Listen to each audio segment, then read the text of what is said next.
One summer afternoon, Mrs. Oedipa Moss came home from a Tupperware party whose hostess had put perhaps too much kirsch in the fondue, to find that she, Oedipa, had been named executor, or she supposed executrix, of the estate of one Pierce Inverarity, a California real estate mogul who had once lost $2 million in his spare time, but still had assets numerous and tangled enough to make the job of sorting it all out more than honorary.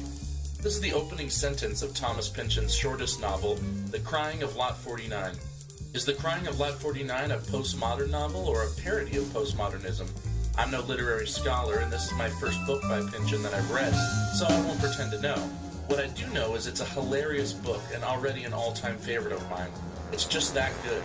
Whereas many of his other works, specifically Gravity's Rainbow, are notoriously impenetrable, but apparently worth the effort, this book instantly hooks you, and if you're a fan of beautiful prose and hysterically funny yet deep books, it's much more accessible.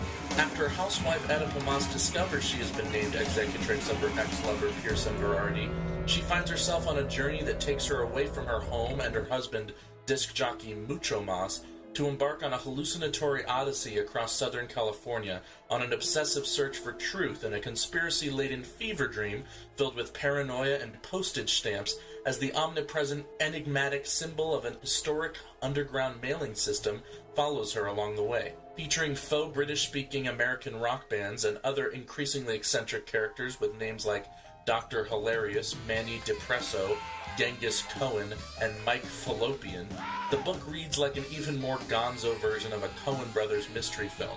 Absurd and ludicrous, yet sharp and biting. Oedipa begins as a stereotypical housewife, but slowly becomes an avid reader, scholar, and even detective. The character defies all expectations, and her curiosity and gumption make her an admirably resourceful and persistent protagonist, even if ultimately her search may not yield as many actual answers as she's looking for. But this is not a novel about answers, or even story. This novel is about the way the abundance of clever, memorable vignettes flow over you as you read it. The feeling of paranoia that Oedipa Moss experiences and ultimately passes on to you, the reader, who, after taking a break from reading and putting down the book, may find yourself seeing the symbol of Tristero's muted post horn on every wall and in every reflection for the rest of your day. This will make sense if you read the book. And you should.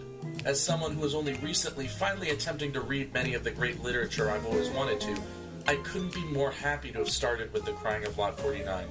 If postmodernism, or rather Pynchon's brand of it, interests you, read this book.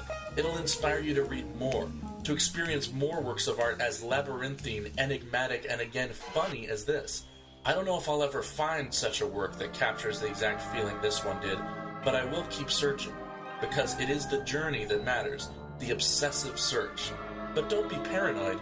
If you don't find another book quite like this one, you can always just read it again.